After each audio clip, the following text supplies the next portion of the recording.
We're back once again, ladies and gentlemen, only on Last Call. Last Call with the alcohol, only on the Last Call YouTube channel. Now, joining me here on location, well, once again, he is in the quarterfinals of the PFL tournament. Well, he's going to be looking to not just win, but also get some revenge, hopefully, next round against possibly Chris Wade, his nemesis. I give you, well, once again, one of the best rising MMA fighters in the world, pound for pound.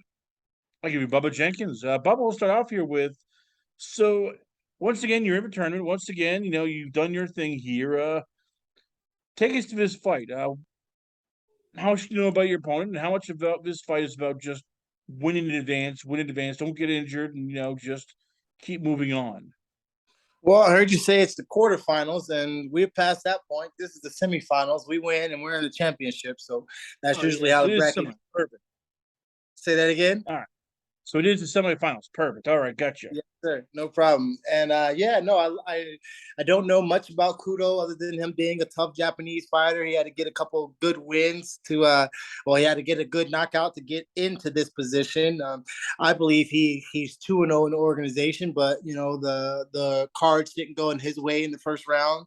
And they had him losing at the end of the stoppage that happened early with the headbutt that him and Loughnane had endured. So the only thing I know about him is he's game. He's ready to go. He's a proud Japanese fighter, and I'm gonna try to bring it to his front doorstep.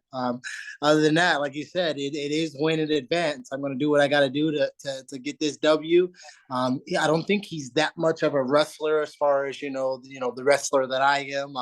Brendan Loughnane, who was a British guy, took him down a number of times, and it wasn't with the most extravagant takedown. So I do believe he's susceptible to being taken down, and so we're gonna push that, and we're gonna see where that lands us.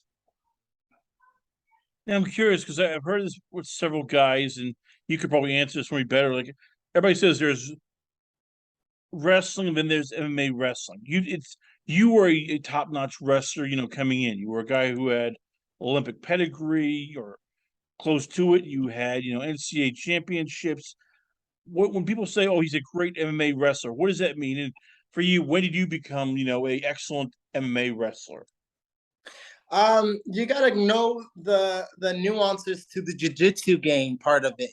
There is a lot of good wrestling that happens, but with the mixed martial arts part of it, with the jiu-jitsu and the other things that you can do to a wrestler while he's trying to implement those takedowns, are what they're talking about when they're speaking about mixed martial arts wrestling. There are many wrestlers that have really good double legs in the sport of wrestling, but if you come over to MMA with that really good double leg, and you leave your neck up or you leave your head up and you get in really good deep on the shot, you can finish the double leg and put a guy to his back, which is good in wrestling, but you can be in the middle of the guy's guard and being choked out, which is bad for mixed martial arts. So that's the difference in knowing how to complete the takedown and certain moves in wrestling than it is to do those same moves, complete those same takedowns with, passing the guard or staying protected without getting guillotined and things like that. So the sport mixed martial arts adds a little bit of a disadvantage for your wrestlers because there are other things that can be done to nullify such a dominant wrestler. So yeah, that's a little bit of the difference in the two. When did you become, in your opinion, a excellent MMA wrestler? Because I know that you don't have talked to. There were times you look back at your fights and went, "Can't believe I lost to this guy. Can't believe I lost to that guy. Can't believe I did this. Just this boneheaded move." So for you, like, when did you start realizing and implementing? Okay, I'm going to do MMA wrestling, and everything made sense, so that you could hit a move, you could hit a wrestling move, and make sure, like, all right, my neck's not in this place, or my arm's not in that place, and everything. You did everything securely without worrying about I got caught in this. Yeah, I would say about, diligently about 3 or 4 years into it, you start to, you know, get your own characteristics about your offense. I believe the offense is a your offense is a extension of your personality, an extension of your characteristics and things that you do in your everyday basis of life. That's kind of who you are as a fighter.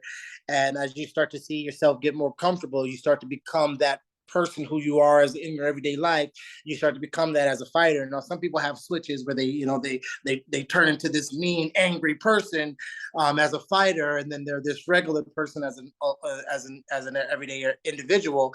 I happen to I happen to think differently and opposite of that. I know my coach Dewey Cooper.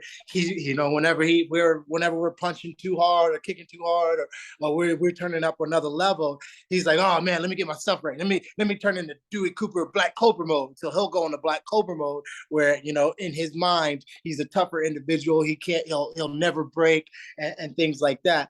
I believe that happens after you start to understand who you are as a mixed martial artist, and I believe diligently searching to be a good fighter, a great fighter, or diligently searching to be the best, you start to figure out your offense. You start to figure out what works for you, what doesn't work for you. And I would say about the 3-year or 4-year mark where I became this mixed martial artist that knew what he was doing in wrestling and in jiu-jitsu and in finishes and in grappling and everywhere. So I felt like I became a good wrestler in mixed martial arts about the 4th year in. You bring that up because these last 2 fights for you, both wins against one Kyle Bochniak and then Ronaldo Exon. Both times you had somebody scheduled, for somebody different, and instead you get somebody tougher who they have pretty decent wrestling takedowns and you know how to stop everything. Just these 2 last fights alone, how much are you happy with the performance in terms of you're taking guys down now who know what's going on? Everybody knows what you're doing, but they know your style because it's like Novocaine. Give it time, it works, and yet you're still finding success taking people down, even though they know, like, okay, it's going to happen, and they still can't stop it. Right. No, 100%. I do feel like I have a one-track offense. I'm becoming one of the better strikers, not only in all of PFL, but definitely in my division. And the type of speed that I strike with, and the type of power that people are starting to realize that I possess. They're starting to be more understanding that I won't just force a takedown, that I won't just have to be an alligator or a shark in the water where I can't get out on land and move. I'm more of an alligator. I will drag you into the deep waters, or if you get out of the waters, I'll come up on land and I'll deal with you there. I'm definitely into a place where Coach Dewey Cooper is explaining to me how good I'm becoming. I'm not even going on my words anymore. I haven't seen as many fighters as he has seen. I haven't coached or trained as many fighters as he has trained. I haven't had as many training camps, and I can't put my stamp on people like I know Dewey Cooper can. And when he says that, Bub, you're ready, I've seen the work you put in. I see all this. I see all that. 1 + 1 = 2 with our training camp, and you've been doing 1 + 1, and we're definitely going to get the results of 2 out of everything we're doing. You're looking ready. You're looking good. I was most happy with my Boshiak performance because of him coming out of the UFC. He was a guy that, as far as the alternate goes in PFL, we didn't really want him on what was like a 9, maybe 10-day notice. We don't mind fighting Boshiak at any given time, at any given date, but we had one style. We were fighting one guy and one style and one focus and this, that, and the third. And then out of nowhere, they throw a guy like Kyle Boshiak, Boston born, Boston bred, tough guy. And we still not only dismantle him, but handle him in every way we wanted to. And, he hadn't been finished prior to the Chris Wade fight. And, we came the closest other than Chris Wade to truly putting him out of there in dominating fashion and finishing him. But Dewey green-lighted this last fight as my best performance because he knew the Brazilian guy would come with some pizzazz. He would come with some pride. He started out hot, throwing some hot punches at me, and getting a little bit of a riled up. Getting me riled up at the end of that first period. We had a good exchange. And Dewey said that this was my best performance because I was cool, I was calm, I was collected against an opponent that was on a short notice, who was also, a jiu-jitsu submissionist, choking type of guy. So I was susceptible to, chokes and takedown nolances then. So, things like that is what made Dewey say that was my last performance was my best performance. And I think this next performance will probably be the better performance of all of the ones that I've had in PFL. Let's talk about the motivation, because I know it's everywhere on your social media page. It's just everywhere on your Twitter, Instagram. That's the three little ones here. You have, two boys and a girl. You're a happy father here. How much do they help with everything in terms of the constant motivation, the constant focus, where it's like, okay, I'm no longer fighting for myself. I got, kids. I'm no longer just, doing this on my own. I got family. I mean, how much do they help in terms of being a motivation, being a grounding factor, and also just, no matter what happens, and fans come and go, media come and goes, sponsors come and go, they still think you're the best thing since the iPod. Yes, sir. That's so right. That's so right, man.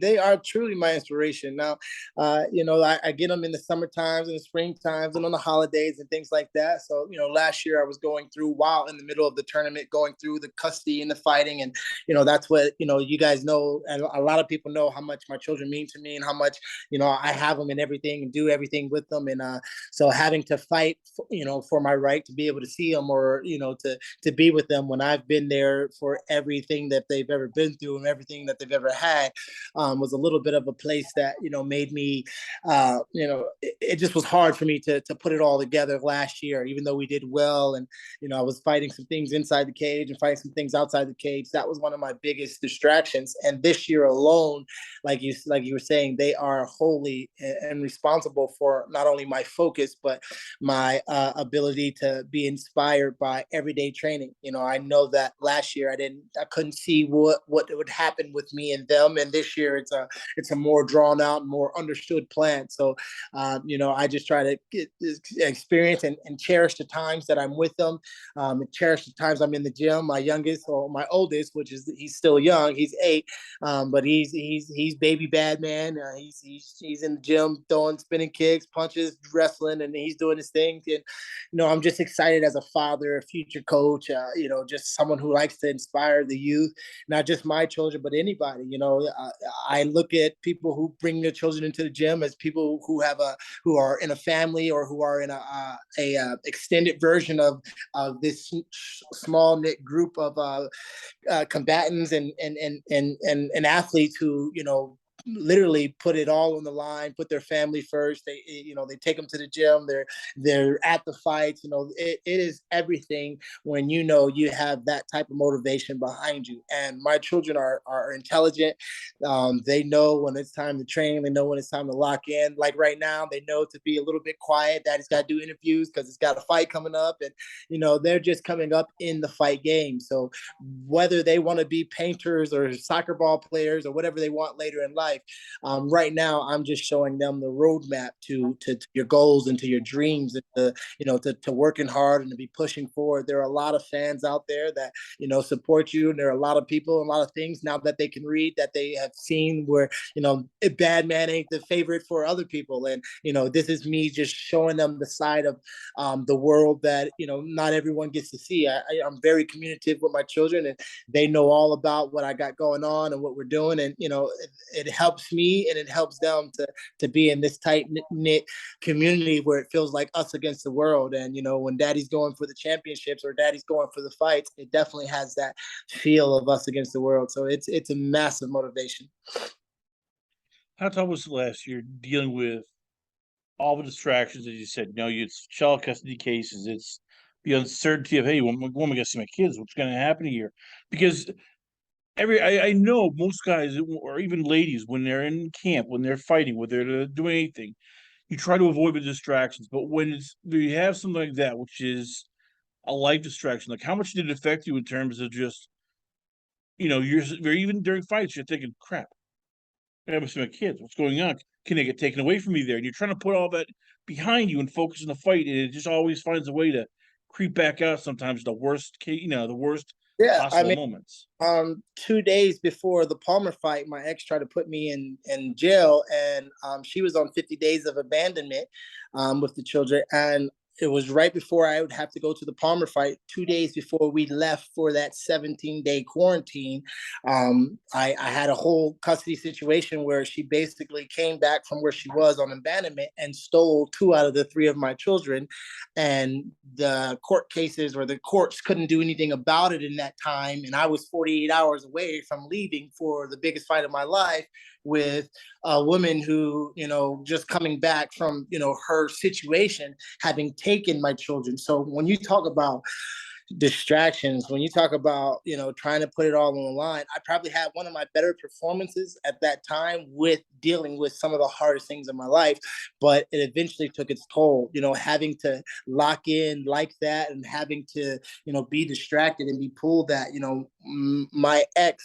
was not only my biggest advocate, she was my biggest supporter, and as we divorced, she not only became my biggest opponent, but she became someone who knew where the bodies were buried, who knew what buttons to push, who knew if you did anything with my children at any point, it would distract me in a way. So I would say that played a massive part into why I wasn't the champion last year.